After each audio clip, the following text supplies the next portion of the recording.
अस्सलाम वालेकुम नाज़रीन, उम्मीद है आप खैरियत से होंगे। अल्लाह ताला हम सब को अपने ज़ुबान में रखे और हमें हर तरह की बीमारी से महफूज रखे। नाज़रीन, आज की इस वीडियो में हम बात करेंगे कंडाइलोमेटा के हवाले से कि कंडाइलोमेटा क्या होते हैं और इनका ट्रीटमेंट कैसे किया जाता है।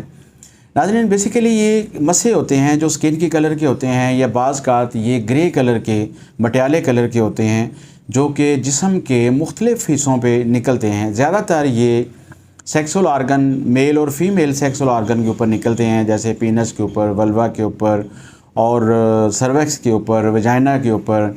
इस तरह करके ये बॉडी के और रेक्टम के अंदर और इनस के इर्द गिर्द जो हैं वो ये कंडाइलोमेटा बन जाते हैं।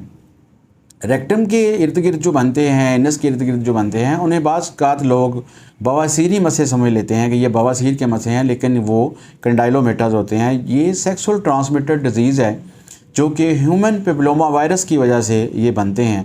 अगर किसी खातून के अंदर ह्यूमन पेपिलोमा वायरस की इन्फेक्शन है तो जब वो किसी मेल पार्टनर से इंटरकोर्स करती है तो उसको ये दोनों को ये मसला हो जाता है और इसकी इन्फेक्शन जो है वो बहुत तेज़ी के साथ स्प्रेड होती है। जब आम तौर पे ये होता है कि जब स्किन आपस में मिलती है और एक दूसरे की स्किन से टच होती है तो ये इन्फेक्शन जो है ये ट्रांसफ़र हो जाती है, एक फ़र्द से दूसरे फ़र्द के अंदर ये ट्रांसफ़र हो जाती है और बड़ी तेज़ी के साथ ये फैलती है। कंडाइलोमेटा जो है आम तौर पर ये सिंगल भी हो सकता है और कुछ लोगों के अंदर ये गुच्छों की शक्ल में, क्लस्टर्स की शक्ल में बनते हैं और इनमें दर्द वगैरह नहीं होता क्योंकि वार्ड्स के अंदर और इनके अंदर बहुत सारा फ़र्क होता है, ठीक है ना। और ये दर्द नहीं करते, इसमें हल्की सी ख़ारिश और उलझन सी बाज़ का फील होती है और इनका साइज़ और शक्ल भी डिफरेंट होती है। कुछ लोगों के अंदर इनकी शक्ल और साइज़ मुख्तलिफ होता है, दूसरे लोगों के अंदर इसकी शक्ल और साइज़ जो है वो डिफरेंट हो सकता है। अब हम बात करते हैं कि इसका ट्रीटमेंट कैसे किया जाता है। तो नाज़रीन, होम्योपैथी में इसका बहुत ही ज़बरदस्त इलाज है, बहुत सेफ़ है। इसके अगर आप होम्योपैथिक इलाज करवाते हैं तो आपको जो टॉपिकल क्रीम्स जो हैं, क्रायोथेरेपी जो है, इलेक्ट्रोकॉटरी वगैरह है, सर्जरी है, इनकी ज़रूरत नहीं पड़ती आपको, ठीक है। और ये बार बार नहीं होते, ठीक है। होम्योपैथी में जितना अच्छा ह्यूमन पेपिलोमा वायरस के लिए जो ट्रीटमेंट है वो किसी और तरीका इलाज में नहीं है। इवन कि आपको इसकी वैक्सीन भी नहीं करवानी पड़ती है। बाज़ का आप ये समझे कि जितना इफ़ेक्ट जो है वो ह्यूमन पेपिलोमा वायरस की वैक्सीन करती है, बिल्कुल ही उसी तरह होम्योपैथिक मेडिसिन जो हैं वो एक वैक्सीन का काम करती हैं और इससे मरीज़ को निजात दिलाती हैं।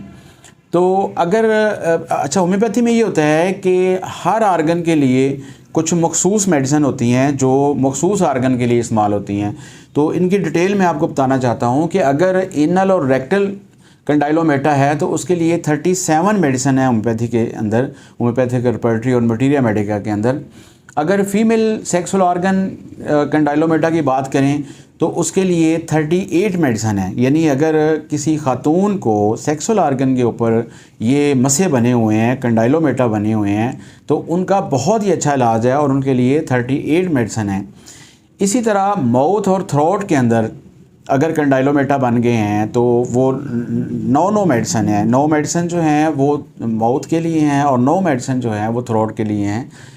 इसी तरह अगर मेल सेक्सुअल आर्गन के अंदर कंडाइलोमेटा बने हुए हैं, उनके ऊपर पीनस के ऊपर या स्क्रोटम के ऊपर या जेनिटल एरिया के इर्द गिर्द बने हुए हैं, तो 69 मेडिसिन जो हैं वो इन कंडाइलोमेटा को क्योर करती हैं। इसी तरह अगर लेरेंक्स और ट्रेकिया के अंदर अगर ये कंडाइलोमेटा बन गए हैं तो उनके लिए 6 मेडिसिन हैं जो इस्तेमाल होती हैं। अगर हम ओवरऑल स्किन की बात करें कि पूरी जिल्द के ऊपर किसी भी जगह के ऊपर अगर कंडाइलोमेटा बने हुए हैं तो 189 मेडिसिन जो हैं वो इन मसों को ठीक करती हैं और इनके इलाज के तौर पे इस्तेमाल होती हैं। तो नाज़रीन, मैं 4 मेडिसिन आपको यहाँ ऐसी बताता हूँ जो कि बहुत ही इफ़ेक्टिव हैं और कंडाइलोमेटा को ठीक करती हैं। नंबर 1 पे है पेट्रोलियम। पेट्रोलियम एक बहुत ही ज़बरदस्त मेडिसिन है जो दूसरी स्किन डिजीज़ के लिए भी इस्तेमाल होती है। इसी तरह सिनावीरस है। इसी तरह मेडोरिनम जो है, मेडोरिनम जो चूँकि सुजाक की मवाद से तैयार होती है और ये इस मसले को बहुत ही ज़्यादा कवर करती है। कंडाइलोमेटा का बहुत अच्छा इलाज इससे होता है। चौथे नंबर पे आती है कॉन्डोरिंगो। कॉन्डोरिंगो भी एक बहुत ज़बरदस्त मेडिसिन है जो कंडाइलोमेटा के लिए इस्तेमाल होती है और दीगर जिल्द की बीमारियों के लिए इस्तेमाल होती है। ये तमाम मेडिसिन जो हैं वो आप 30 पोटेंसी 200 और 1 पोटेंसी तक ले सकते हैं। इसे हाई पोटेंसी भी आप यूज़ कर सकते हैं अपने डॉक्टर की मशावरत के मुताबिक। तो नाज़रीन आज के लिए इतना ही। अगर आप खुदा न खास्ता कंडाइलोमेटा के किसी मर्ज़ में मुब्तला हैं, मसे बने हुए हैं, वो सिंगल है या क्लस्टर बने हुए हैं या किसी भी आर्गन के ऊपर ये मसे बने हुए हैं, तो उसका होम्योपैथिक इलाज करवाने के लिए डॉक्टर मोहम्मद नसीर अलवी से भी रब्ता कर सकते हैं। और आज के लिए इतना ही, हमें इजाज़त दीजिए। इंशाअल्लाह आइंदा नई वीडियो के साथ हाज़िर खिदमत होंगे। अस्सलाम वालेकुम।